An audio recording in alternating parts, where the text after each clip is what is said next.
രണ്ടുപേർ ഗ്രാമത്തിലുള്ള ഒരു കുളത്തിനരികിൽ നിന്ന് സംസാരിക്കുകയായിരുന്നു. ഹലോ, സുഖമാണോ?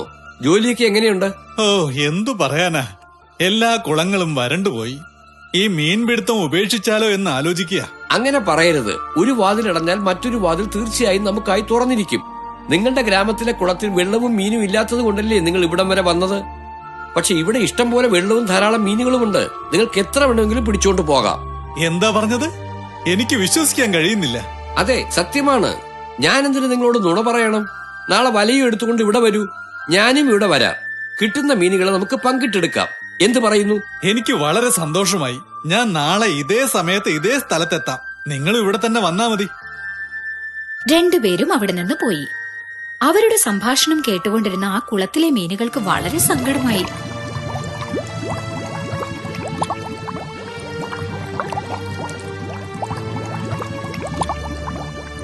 കേട്ടോ, നമ്മൾ നാളെ ചാവാൻ പോവുക.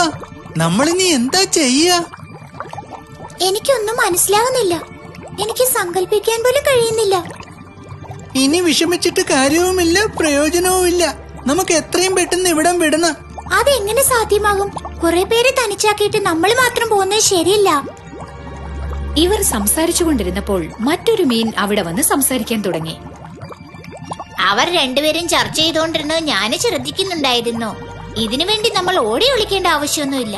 കാരണം അവരുടെ സ്വഭാവം അങ്ങനത്തേതാ. നമ്മളെ പേടിപ്പിക്കാൻ വേണ്ടി ഇങ്ങനെയൊക്കെ പറയും, പക്ഷെ ഒടുവിൽ അങ്ങനെയൊന്നും ചെയ്യില്ല. അവര് വന്നാലോ? അത് ആപത്തല്ലേ? ആപത്ത് ഏതു രൂപത്തിലും വരും. ആരും ഇവിടം വിട്ട് പോകേണ്ട ആവശ്യമില്ല. നമ്മൾ ഇവിടെ തന്നെ ജീവിക്കും. വേണ്ട, എന്റെ വാക്ക് വിശ്വസിക്കുന്നവർക്ക് എന്നോടൊപ്പം മറ്റെവിടേക്കെങ്കിലും വരാം. വാശി പിടിച്ച് ഇവിടെ തന്നെ കഴിയുന്നവര് ഇവിടെ തന്നെ നിക്കട്ടെ. ഞാൻ പോവാ. കുറെ മീനുകൾ ധൈര്യശാലിയായ ആ മീനിനെ പിന്തുടർന്ന് മറ്റൊരു കുളത്തിലേക്ക് പോയി. ഇതിനെതിരെ പറഞ്ഞ മീനും അതിനെ അനുകൂലിക്കുന്ന മറ്റു മീനുകളും അവിടെ തന്നെ തുടർന്നു. പറഞ്ഞതനുസരിച്ച് അടുത്ത ദിവസം രണ്ടു മുക്കുവന്മാരും വലകളുമായി എത്തി. അവർ വലയിറക്കി വാശിക്കാരനായ മീനിനെയും മറ്റു മീനുകളെയും പിടികൂടി.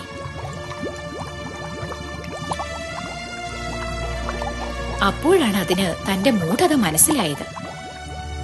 കുളം വിട്ടുപോകാൻ തനിക്ക് സാമർഥ്യമില്ലാതെ പോയല്ലോ എന്നോർത്ത് അത് ഖേദിച്ചു.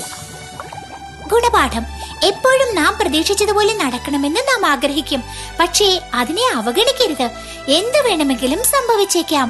നാം പ്രതീക്ഷിച്ചതുപോലെ ഒരു കാര്യം നടന്നില്ലെങ്കിൽ നാം സൂക്ഷിച്ച് പ്രവർത്തിക്കാൻ പഠിക്കണം.